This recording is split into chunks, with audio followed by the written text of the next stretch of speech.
So things are looking up. It's summertime here in early April, 21 degrees today, and I've even had my annual haircut. Everyone gets an annual haircut, like once a year, springtime, don't they? Yes. Cool. Okay, so today's video, we're going to take our first look at the serve, and I also want to improve your understanding of 1-2 rhythm and efficient swings, the two key concepts that we've already covered on ground strokes. However, for the serve today, we're just going to be looking for 1-2 rhythm. And I'm going to put you to the test today as well.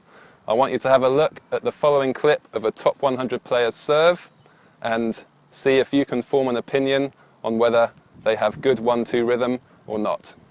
Remember, 1-2 rhythm is the easier of the two concepts to understand. Part 1, the setup phase, smooth and deliberate. Part 2, the execution phase, is explosive and full of energy. Check out the clip.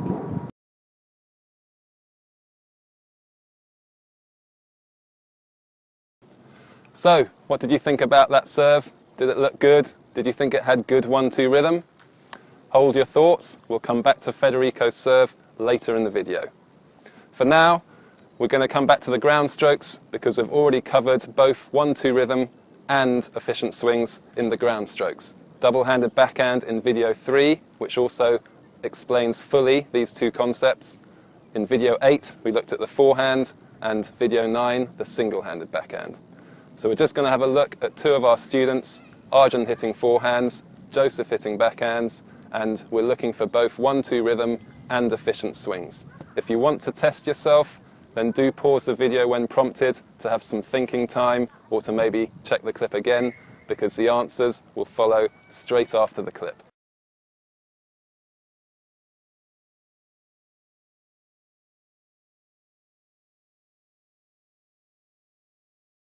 The 1-2 rhythm is pretty good, although keeping the opposite hand on the racket a little longer will help make part 1 less rushed and more smooth. The key point, however, is the position of the racket at the end of the backswing. The racket face is looking backwards and the racket pointing up, both great for efficiency. However, the racket has moved too far behind the body. The long distance between the racket and the contact point makes timing and hitting early more difficult. The 1-2 rhythm appears good, but with Joseph, part 2 starts at this point, when it would work much better if it started at this point. From here, the swing is technically very efficient, so if Joseph can correct this timing issue of the 1-2 rhythm, his backhand won't hold him back as his playing level goes higher. So, both students are currently working hard to make progress with their strokes, and I'm sure we'll feature that progress later in the year. And also, I hope this has helped to improve your understanding of 1-2 rhythm and efficient swings. Before we try and get our heads around Federico Del Bonis's serve, I just want to show you another clip of a top 100 player serving, and once again, we're just looking for 1-2 rhythm. Have a look.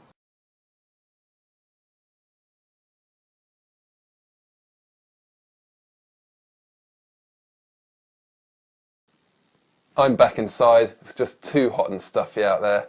Awful. Okay, you've seen haider-maurer's serve. Maybe you have an opinion. Let's take a look at some stats. He finished last year ranked number 82 in the world.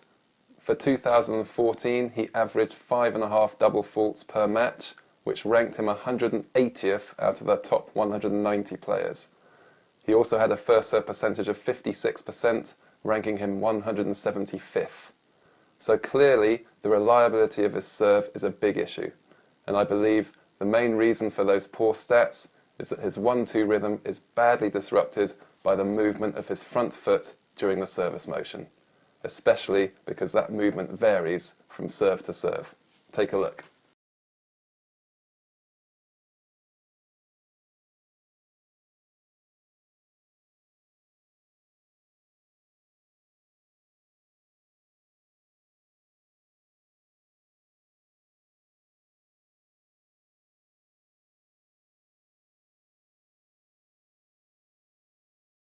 Being able to practice a shot from the same distance to the target every time is a big advantage, just like they do in darts. You'd never see a darts player adjusting their distance to the board from throw to throw because they would lose rhythm and consistency. Roger Federer is widely accepted as having the most rhythmic and efficient service motion in the pro game today, so let's just take a quick look.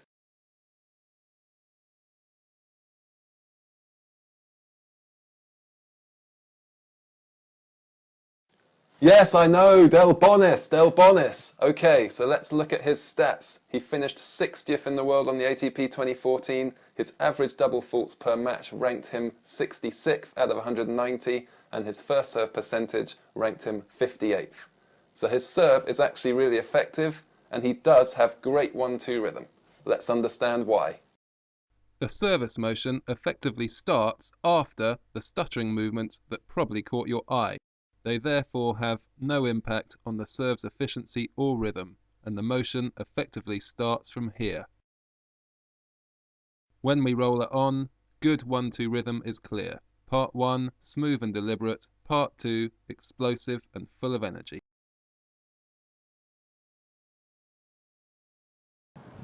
I've come back outside because, frankly, who wants to be stuck inside on a nice day like today?